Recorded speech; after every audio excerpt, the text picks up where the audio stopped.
Hello, my friends, and welcome to Pro Wrestling Daily. My name is Aaron Machbitz. WWE Raw is officially in its Netflix era.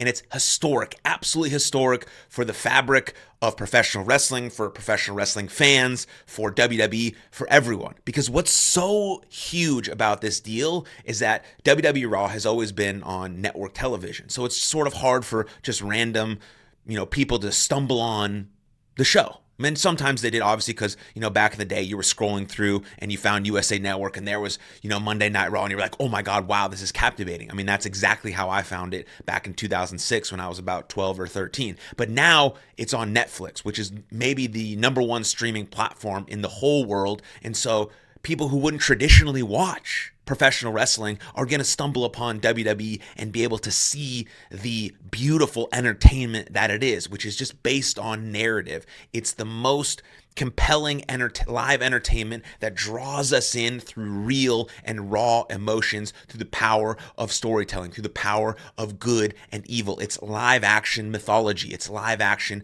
Avengers movie. And when I was a professional wrestler named Jackson Stone, they always told us, every time you walk through the curtain, pretend that nobody in the crowd knows who you are. And that's what, the wrestlers on Raw and WWE has to treat each live event on Netflix like, because there are going to be tons of people who stumble upon it for the first time who have no idea who these characters are or what they do. So they have to be able to tell these incredible, powerful stories through the characters, through the promos, through the action, through the drama. And when some person stumbles on it for the very first time, they're like, wow, I'm absolutely captivated by this, like I was the first time I watched it when I saw John Cena and Edge start their beautiful feud back in 2006. So the debut show on Netflix was absolutely historic.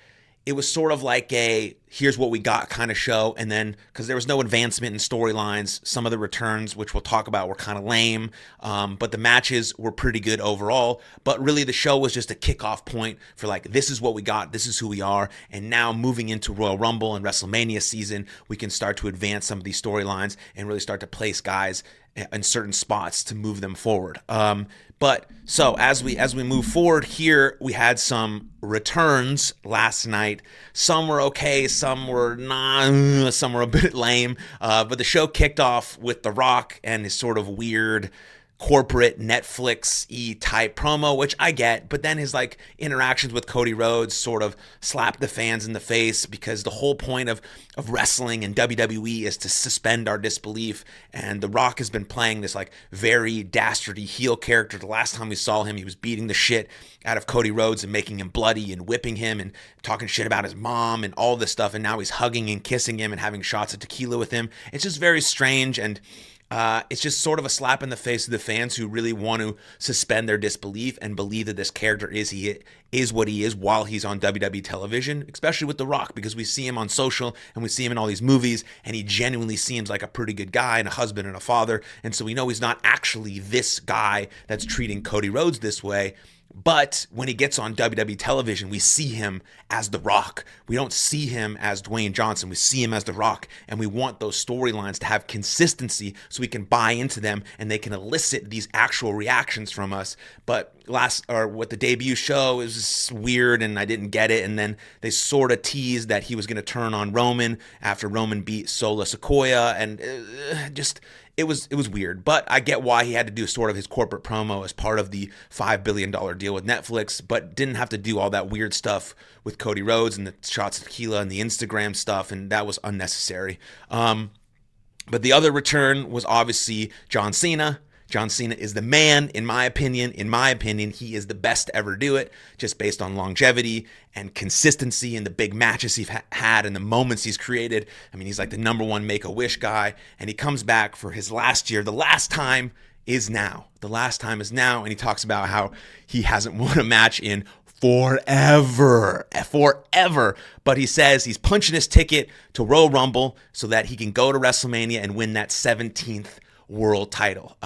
I would love for him to win his 17th world title. I really don't want him to win it at WrestleMania. I would love to see Gunther versus John Cena at WrestleMania in like a 20, 30-minute banger main event match. Big match John, big match Gunther, just absolutely getting after it, where Gunther getting the win to elevate him into superstardom. So his 2025 and beyond is amazing for Gunther and WWE Raw and their, movement forward on Netflix. Because Gunther's a guy who's just real. He's legit. I've worked with him when I was on the Independents, and he's the man. And so he's someone who can carry a brand, especially on like a Netflix show where people are looking for legit and realness. He brings that hard-hitting smash mouth style. So if he beats John Cena at Mania, that elevates him, and then maybe SummerSlam or another PLE, John Cena can win his 17th world title and be at the top of the mountain as the best to ever do it. Love for him to overtake Ric Flair.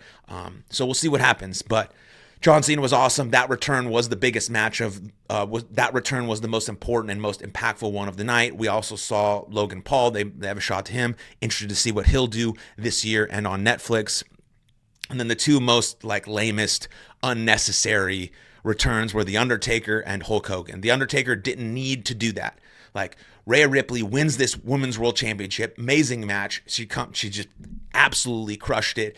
Liv Morgan had an absolutely stellar 2024 where she carried the women's division. Now she's passing on the torch to Rhea Ripley for her to carry the women's division into this Netflix era. And she's celebrating her championship and people going nuts and everyone loves it and it's awesome. And then The Undertaker comes out. Come on. Stop stealing that spotlight from her. Don't take that away from her. There's no need for him to come out. He didn't add anything to the show. Nobody cared. It didn't matter. Why not have returns that are actually impactful for the show, like a Randy Orton or a Charlotte Flair or a Becky Lynch? Those returns would actually be important because they're going to add to the storylines that move into WrestleMania season. The Undertaker's not going to do anything. So there was unnecessary for him to be in that moment and steal the spotlight away from Rhea. She crushed it. She deserves that moment. Let's keep her and give her that moment without any interruptions. And then not much to say about Hulk Hogan. He got booed out of the building, didn't need to be there. Yeah, it's cool, whatever. WWE can do and partner whoever they want. I don't have a say in that. Yeah, they have a partner with his Real American Beer, but it doesn't need to come out. Nobody cares. Yes, he might be one of the biggest stars that's ever happened in WWE, and a lot of things are because of him, but we want to focus on the stars of today. Everyone talks about how wrestling used to be so big back in the day. Now it's not dwindling down. It's on the rise. It's skyrocketing. You don't make a $5 billion deal with Netflix if the product isn't amazing and it's on the rise with the people and the workers and the wrestlers and the entertainers you have today, right now. They need to be the focus point. I think that's huge for WWE going forward. They have to build new stars who create this worldwide audience, like Roman Reigns and Cody Rhodes and Seth Rollins and Kevin Owens and Gunther. These people have to be the focal point. And I think inside of returns, they could have done that better than last night. But at least we got a sweet promo from John Cena, and he decided that he's going to the Royal Rumble, baby, and he's going to win that thing. I don't know if he will, but he's going to win that thing. And then we have matches. We had 4 matches on the debut show on Netflix. All of them that were announced before. Roman Reigns beat Solo Sikoa. Then you had, again, Rhea Ripley winning the women's title versus Liv Morgan. And then you had what sort of seemed like a throwaway match between Drew McIntyre and Jey Uso. I think Drew McIntyre should have won, but Jey Uso wins on kind of a cool finish, going for the Claymore and rolled him up into a crucifix pin. That was pretty cool, but I still think Drew McIntyre is the guy. They need to give him more of a spotlight. I really hope he gets put in a big program with a big match going into WrestleMania, because he's someone who just works his ass off, puts on great matches, carried the company in the COVID era, doesn't get enough credit for it, someone who's an absolute stud and an absolute star and deserved to win that match on the debut show, but didn't. Whatever, it is what it is. Hopefully he gets put into a good program moving forward. And then you have the main event, which was probably the match of the night. You have CM Punk versus Seth Rollins. Amazing promo they had. A lot of heat, actual tension going into this match.